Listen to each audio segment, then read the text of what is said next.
मरुता घोषगौरम महामनसां भुवनजवानां घो घो देवानां जयतामुदसा उदयमरवन्नायुधान् सत्वनां कामदानां मनाघोषी उदग्रहन्वादिनां वादिनां निद्रधानां जयतां जन्तु गोकाः। ओम महाकाय सूर्यकोटि समप्रभ निर्विघ्नं कुरु मे देव सर्वकार्येषु सर्वदा। भद्रकाली कपालिनी दुर्गा क्षमा शिवसुते मधुके नमः। कई लोग जो आज बूढ़ा बुजुर्ग जो आज पधरे साल तक माता पिता के साथ रहे, हमेशा से डेस्टिनेशन बढ़े और ई चीज के लिए आप लोगों का सुझाव सिर्फ समाज का ही सुझाव नहीं, अन्य जितना भी समाज अभी उपस्थित है बूंदी जिला के अंदर उपस्थित है, बाकी जो समस्या हमारा माध्यम से खुद विधायक साहब का माध्यम से या भंवर साहब का माध्यम से जटी भी सरकार के तय या प्रशासन के तय वह चीज पहुँचानी चाहिए, तो यो मुख्य कारण से कार्यालय अटे स्थापित करे हुए हैं और उनको आज उद्घाटन करे हुए हैं। नवरात्रा का स्थापना दिवस के ऊपर आज पहला दिन है। महाराजा को गद्दी नसीब उन्होंने किया और उस समस्या का समाधान करके एक रास्ता हमको दिखाया। ऐतिहासिक धरोहर है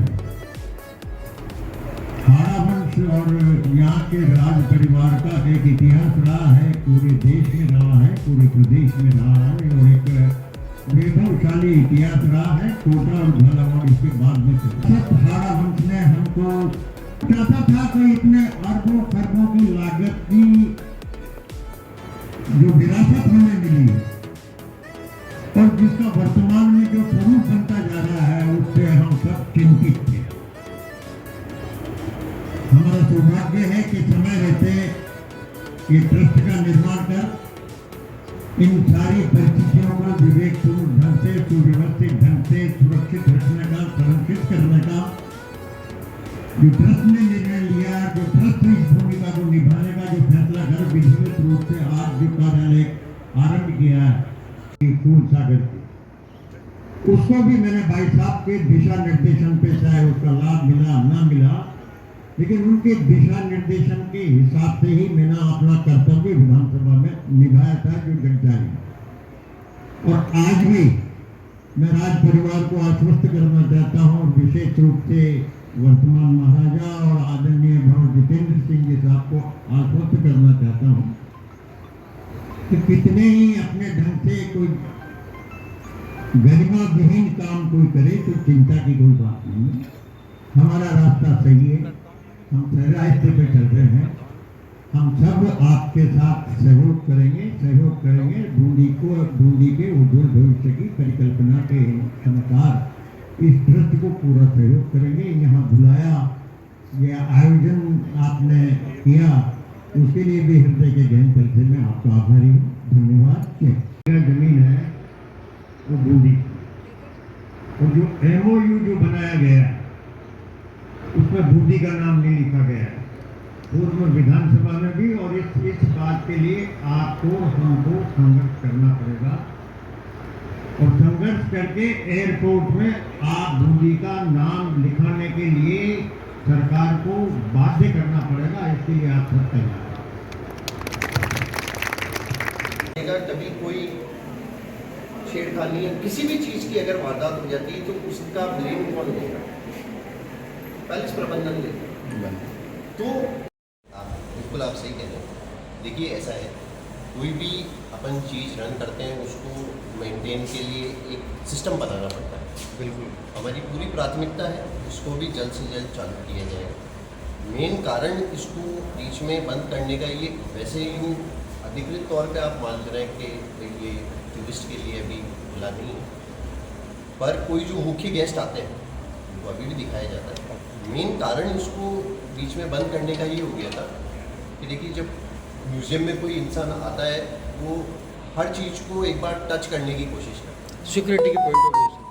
तो इसमें है इतने टाइगर्स की ट्रॉफीज़ हैं, अब उसके नाखून हैं, दांत हैं, वो कई बार तो ले गए। वही हाल वहाँ पैलेस में वॉल पेंटिंग्स का किया चित्रशाला के अंदर, और भी दूसरे कमरों में उनका भी संरक्षण चल रहा है। और आप देखिए कि पिछले 3-4 साल में मुझे नहीं लगता पिछले इतने साल में जितना जो अभी पास्ट 3-4 साल में जितना भंवर साहब का भी इंटरेस्ट भी आया है, साथ में इसका डेवलपमेंट भी हुआ है, और वो केंद्र में जिस लेवल पे बूंदी के टूरिज़्म की योजनाओं के लिए लोगों से मिलते होंगे, आप निश्चिंत रहिए इसको भी जल्द से जल्द चालू किया जाएगा। जैसे आपने भी बताया कि युवराज साहब के लिए जब बुद्धि की कटार है तो आप सबसे पहला प्रश्न आपसे ये करूँगा कि अतिक्रमण कौन कर रहा है? कर तो अपनी रहे मैं या आप या हम लोग थोड़ी। देखिए मैं हमेशा से कहता हूँ, अभी थोड़े समय पहले मेरी विधायक महोदय से भी इस बारे में चर्चा हो रही थी, डेवलपमेंट कभी भी एक तरफ नहीं हो सकता, दोनों को प्राइवेट और गवर्नमेंट को साथ लेके चलना पड़ेगा। तो मैं हमेशा से कभी भी कोई प्रेस वार्ता होती है उसमें मैं ये कहता हूँ आपको जो आम जन है उनमें थोड़ी चेतना जागरूकता पैदा करनी पड़ेगी, और उनको ये चीज़ का संज्ञान होना बहुत ज़रूरी है कि जो आप गंदगी फैला रहे हैं बूंदी में आज कोई कमी नहीं है। सबसे बड़ा एक क्वेश्चन मार्क जब कोई भी बाहर का विदेशी पर्यटक हो वो गंदगी से निरंतर उनमें टच रहता है, और मैं कोई ना कोई सुझाव देता रहता हूँ, वो भी अपने कार्य बताते रहते हैं। और ये मान के चलिए कि जितना भी डेवलपमेंट हो रहा है, भले वो RVTR हो, गढ़ पैलेस का जो डेवलपमेंट है, आपके अब ट्रेनों का डेवलपमेंट हो रहा है, माता जी के आशीर्वाद से अगर एयरपोर्ट आ जाता है तो देखिए हर चीज़ का आड़ती को एक प्लस पॉइंट आगे बढ़ाने में मिलेगा। उस चीज़ को थोड़ा सा अपने को सब्र करना चाहिए कि वो सही डायरेक्शन में है। डेवलपमेंट होने के दौरान कई बार ऐसी चीज़ें आती, कई बार ऐसी परिस्थितियाँ आती हैं, डेवलपमेंट होते होते वो गलत डायरेक्शन पकड़ना डायरेक्शन है ना।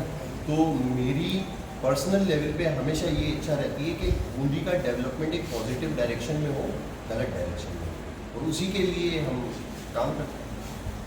आपने जैसे एयरपोर्ट की चर्चा की है भी, तो रोल किस कैपेसिटी के अंदर है वो हर इंसान की उसकी एक अलग डेफिनेशन है, ठीक है।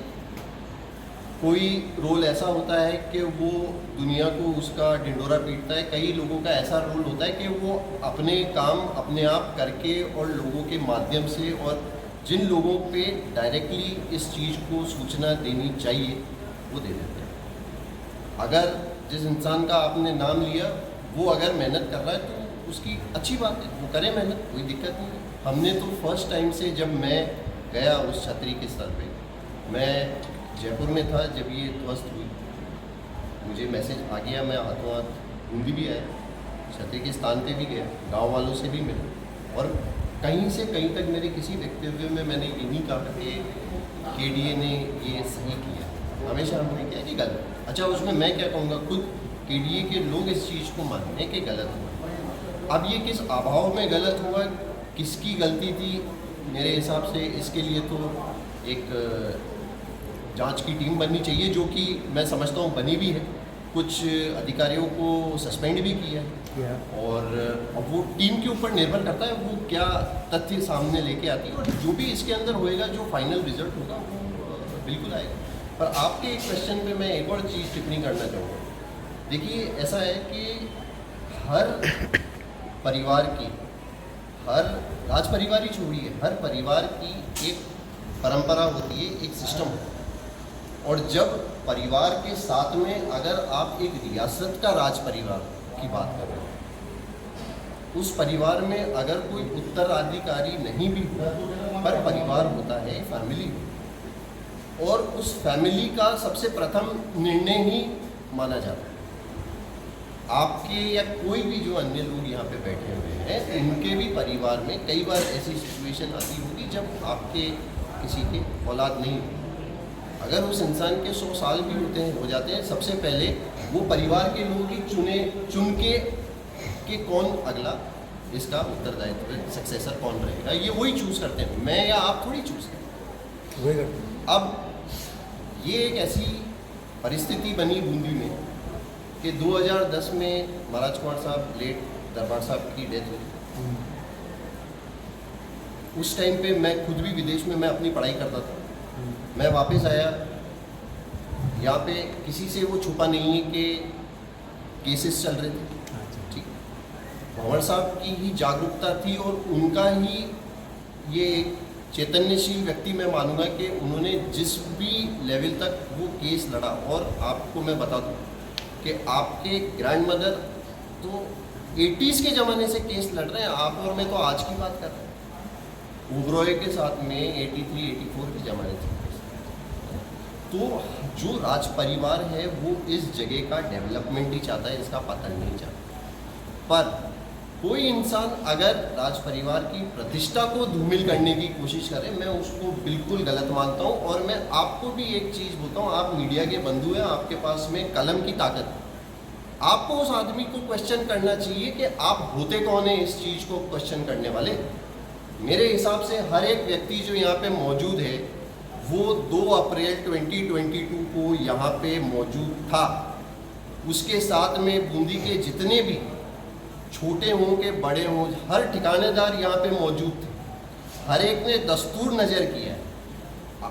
बूंदी के बाद में जो दूसरा घर बना कोटा राज परिवार, आप सब जानते हैं उस टाइम पे लेट महाराव साहब का स्वर्गवास हुआ, इसलिए अभी जो प्रेजेंट एचएच हैं विजयराज सिंह जी नहीं पधार पाए, पर उन्होंने अपने प्रतिनिधि मंडल को और उनके जो महाराज फैमिली मतलब उनके जो छोटे भाई, उन लोगों को भेजा पूरे दस्तूर के साथ। उसके अलावा खुद पवन साहब यहाँ पे मौजूद थे। और सबसे मुख्य चीज़ मैं आपको कहूँ, जो मुझे खुद जो बाद में लोगों ने ये बताई कि एक राज तिलक का एक सिस्टम होता है। कौन करता है राज तिलक? बूंदी रियासत के अंदर सिस्टम है, जो राजपुरोहित होते हैं वो करते हैं। आपको पता है राजपुरोहित का कौन परिवार है? खुद वहाँ राजपुरोहित साहब मौजूद थे जिन्होंने मेरा राज तिलक किया और पाग सर पे रखा। और अन्य जितने भी रियासत आसपास की थी वो सब मौजूद। उसके बाद में रतन दौलत में पूरा नजराने का दस्तूर हुआ। देखिए राज तिलक का एक सिस्टम होता है, ये कोई वो बाज़ार में मिलने वाली चीज़ नहीं है। लेकिन मैं आपको मेरे वर्ड्स के लिए माफ़ी चाहूँगा, पर ये कोई बाज़ार में मिलने वाली चीज़ नहीं जिसको आप गए और ख़रीद के आ गए और मतलब एक परिवार की प्रतिष्ठा के साथ में खिलवाड़ किया जाए। और मैं इसको अंदर मानता हूँ, मेरा तो दायित्व है ही, पर यहाँ पे एक एक नागरिक का ये दायित्व है। क्योंकि राजा का जो आज पद है, आज डेमोक्रेटिक इंडिया है, आज जो लोग यहाँ पे मान सम्मान देते हैं वो क्यों देते हैं? क्योंकि उस पद को देते हैं। तो उस पद की गरिमा रखनी चाहिए, ना कि उसको यूँ बाजार में उसका ढिंढोरा। ये आप सब के माध्यम से मैं जहाँ पे भी ये उचित चीज़ है वहाँ पहुँचाने की हमेशा मेरी कोशिश रही। और आप लोगों को भी ये क्वेश्चन करना चाहिए कि आप कैसे इनको क्या बोल रहे हो। कोई भी जगह 2 राजा नहीं होते। अपने आप को आप कुछ भी बोल दोगे तो आप हो जाओगे, बिल्कुल नहीं होता है। आज आपका परिवार है, उसमें डिसीजन कौन लेगा, आप लोगे या मैं लूँगा? मुझे क्या अधिकार बनता है? तो हमारा जो परिवार है, भाणेज है, मैं हूँ, कोटा राज परिवार है। और मुख्य रूप से तो आपको ये देखना चाहिए, जब भाणेज बना खुद वहाँ कार्यक्रम में उपस्थित थे, युवराज साहब खुद कार्यक्रम में उपस्थित थे। आपको एक और बात बता दूँ, एक उनमें से चाहते थे वही होगा। मैं आपको क्या कह रहा हूँ, ये वकील साहब ने मेरे सामने अभी मोबाइल दिखाया, मुझे नहीं पता।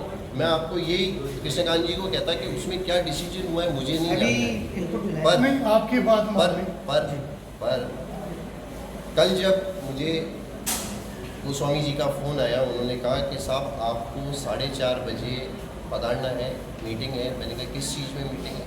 स्पीकर साहब मीटिंग देंगे। मैं समझ गया किस चीज़। मैंने उनको बता दिया, यहाँ का जो कार्यक्रम था उसका कार्ड भी भेज दिया मैंने उनको। मैंने कहा साहब मेरी ये है पोजीशन, इसलिए मैं नहीं आया। पर उन्होंने कहा कि ये आप या तो उनको आप कन्वे करवा दीजिए, क्योंकि मेरा दायित्व था आप तक ये मैसेज पहुँचाना। मैंने उनके पीए साहब को कल मेरे माध्यम से, मेरे ऑफिस के माध्यम से ये जानकारी दे दी कि मैं नहीं आ पाऊँगा। इसीलिए मैंने उनसे एक समय मांगा था, या तो आप मुझे 9 से 10 के बीच में या जो भी सुबह के टाइम पे अगर मैं मिल सकूँ। पर मैं समझता हूँ उनकी अलग प्रोग्राम पहले से शेड्यूल रहते हैं। उन्होंने कम से कम मेरे से फ़ोन पे बात करी और उन्होंने पूछा आपकी क्या मांग है। मैंने कहा हमारी पहली मांग यही है, आप उसी स्थान पे इसको बना दीजिए, ताकि हम नहीं चाहते, मैं नहीं चाहता हूँ कि मेरे इलाके में हाड़ौती क्षेत्र में कोई अराजकता फैले।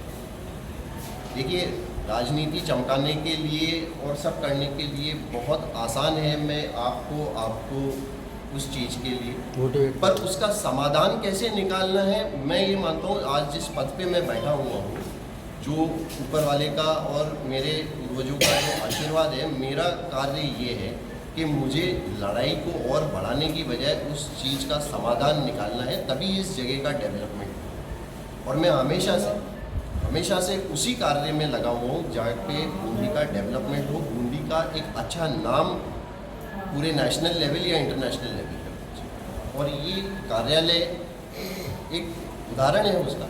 उसके अलावा मुझसे ज़्यादा आप सब प्रेस के बंधु हो, जो लाइट डेकोरेशन से लेके अंदर पूरे गढ़ पैलेस के अंदर जितनी मरम्मत हुई है, देखिए आप सब लोगों को एक चीज़ समझनी पड़ेगी।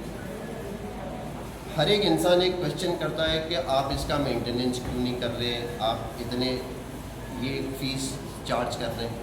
इस पे इतने समय तक केस था, केस होने के बावजूद भी जितना हो सकता था इसके अंदर रख रखाव करिए। ये प्रबंधक यहाँ खड़े हुए हैं, इनसे आप मेरे से ज़्यादा आप वाकिफ़ हैं। आप खुद देखते हैं कि पूरे समय A to Z चीज़ों को नोट किया जाता है। कोई ऐसी चीज़ है जिसको सुधार सके, पुरानी पेंटिंग्स हैं उनको सुधारने के लिए विदेश के कई NGOs हैं, उनसे बात चल रही है। पर कोई भी चीज़ कुछ दिनों में या महीनों में नहीं होती, उसके लिए समय लगता है। पर तो भी जितना भी अभी डेवलपमेंट हुआ है, जो इतनी छतें हैं जो एक ज़माने में इतनी चूती थी पानी की, और आपको खुद को पता है कि पुराने बिल्डिंग के अंदर छत सबसे महत्वपूर्ण चीज़ है। आज मेजॉरिटी जितनी भी छतें हैं वो गौर साहब के माध्यम से, इस ट्रस्ट के माध्यम से हर चीज़ को मेंटेन किया जाए।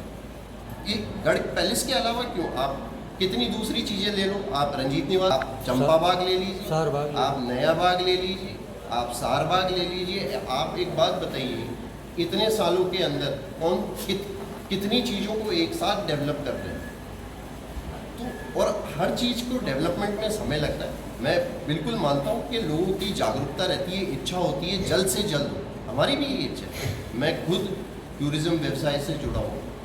ये आज यहाँ पे RVTR अगर आया है तो उसका आप लोगों को शायद जानकारी नहीं होगी, पर इनिशियल जो फर्स्ट टाइम पे जब इसका सर्वे हुआ था, उसमें एक इंसान उसमें से ऐसे भी थे, आपके वो नानोसा लगवाते हैं, वो खुद यहाँ पे आए थे, जिसमें उस टाइम पे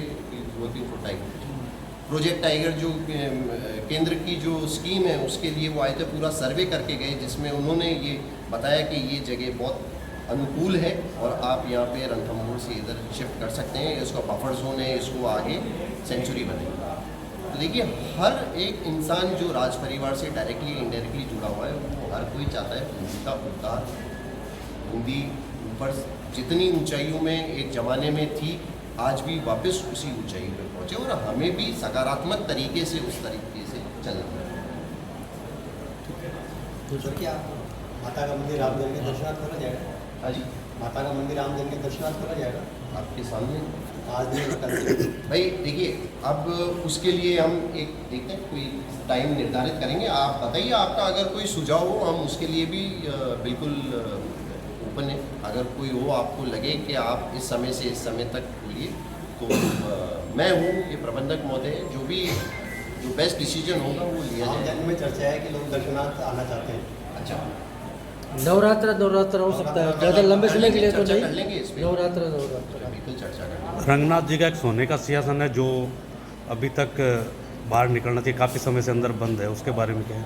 जी देखिए, ऐसा है कि ये डोल यात्रा 11 में अगर आपने कोई अखबार के माध्यम से या खुद सोशल मीडिया के माध्यम से अगर आपने देखा हो, काफ़ी कोशिश करी थी हमने कि वो सिंहासन निकले, और मेरी खुद कलेक्टर साहब से इस बारे में बात हुई गोदाना जी से, एंड उन्होंने काफ़ी इसमें इंटरेस्ट भी शो किया था, और उन्हीं की वजह से हमें ये जानकारी मिली 2008 या 9 में आखिरी बार वो डबल लॉक खोला गया था जिसमें वो सोने का सिंहासन बाहर है। अब इस बार कोई वजह से नहीं आ पाया, हमने पूरी कोशिश करी। एक सबसे बड़ा ये भी कारण था कि जो असिस्टेंट कमिश्नर है वो बैठती हैं कोटा में। कोटा में भी डोल यात्रा 11 निकलता है, पाटन में भी निकलता है, 12 में। देखिए उनका एक कार्य क्षेत्र है, हमने अपनी बात उनके सामने रखी, पर कम से कम उनके संज्ञान में, प्रशासन के संज्ञान में, और जो अभी देवस्थान मंत्री हैं उनके संज्ञान में ये बात आ चुकी है कि ऐसी कोई चीज़ थी। ये भी हमें इन्फॉर्मेशन आ गई 2009 में वो खुला था। रंगनाथ जी का आशीर्वाद रहा और सबका साथ रहा, तो पूरी कोशिश रहेगी कि वापस उसको अगले साल हम करें। इस बार वो हिस्ट्री, और कभी आपका मौका पड़े आप जाके उनसे मिलिए, वो काफ़ी बुजुर्ग, वो खुद वहाँ मौजूद थे, आपके पूर्व गवर्नर साहब वहाँ मौजूद थे, पूरा प्रशासन वहाँ मौजूद था, सबके सामने तरीके से विधिवत काम हुआ है। देखिए आप इस चीज़ को समझिए, विधिवत काम होना, और एक आपने कुछ भी एक नौटंकी कर दी जिसके अंदर आपने अपनी भी प्रतिष्ठा को खोया, और आपसे जो जुड़ी अन्य चीज़ें हैं उन प्रतिष्ठाओं को भी दांव पे लगाई। तो ये तो आप लोगों की खुद में इतना जागरूकता और बुद्धि होनी चाहिए, आपको पता होना चाहिए कौन क्या है कौन नहीं। कभी मौका आने तो करते हैं उसे नहीं, और मैं नहीं होता है होलिस्टिकली, पूरा पैलेस, फोर्ट, बाकी सारी प्रॉपर्टीज़ सबको एक साथ डेवलप करना पड़ता है, और उसी की प्रयास की जाती है। नहीं जी, मेरा क्वेश्चन ये इस सेंस में था कि जैसे बुद्धि में सबसे ज़्यादा टूरिस्ट आ रहा है प्रेजेंट टाइम में, वो फोर्ट को देखने आ रहा है, तो उसको फोर्ट के साथ साथ ये देखने को मिल जाएगा कि उससे और बढ़िया एक पर्टिकुलर एरिया की बात कर रहा हूँ तो अब ऑफिस अब नया खुला है, जो भी सारे सुझाव आपके पास हैं आप सब दीजिए, और उस पर हम एक्ट करेंगे। इस पर बिल्कुल एक्शन लिया, और ये ऑफिस ही इसीलिए खुला है, आपका यही फरमान है कि मैं या आप कोई यहाँ रहे, कोई जो भी यहाँ पे है, आप इंसान को अपना सुझाव दीजिए, वो मेरे तक और सबके तक वो चीज़ पहुँची जाएगी, और आपके उस पर बिल्कुल विचार किया जाएगा। आप निश्चित रहिए। अभी जो आज की बैठक में आपका स्वागत है। मामले में जो फैसला है उसको आप कैसे लेते हैं और उसके बारे में क्या संदेश देना चाहते हैं? जो बैठक में फैसला आया है, देखिए मुझे अभी तक अधिकृत तौर पे मुझे जानकारी नहीं हुई है। मुझे अभी किसी ने बस 2 मिनट के लिए मोबाइल दिखा है। अगर जो फैसला है वो पॉजिटिव साइड का है तो मैं बिल्कुल उसका स्वागत करता हूँ, बहुत अच्छी बात है।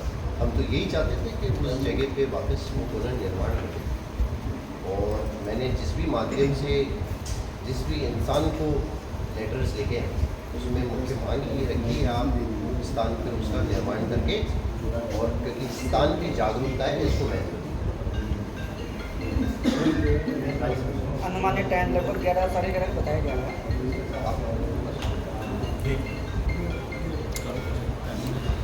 अभी मैं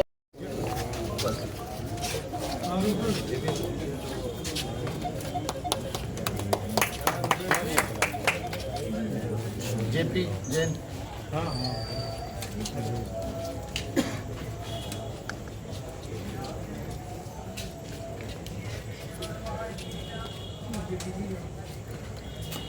नरेंद्र सिंह जी।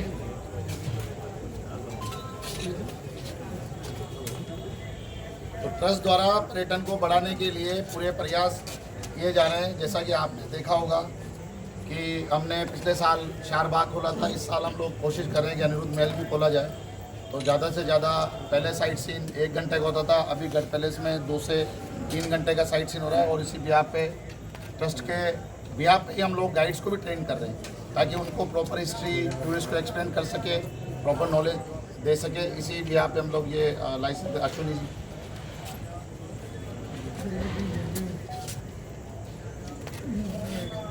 नयन सिंह अमन शर्मा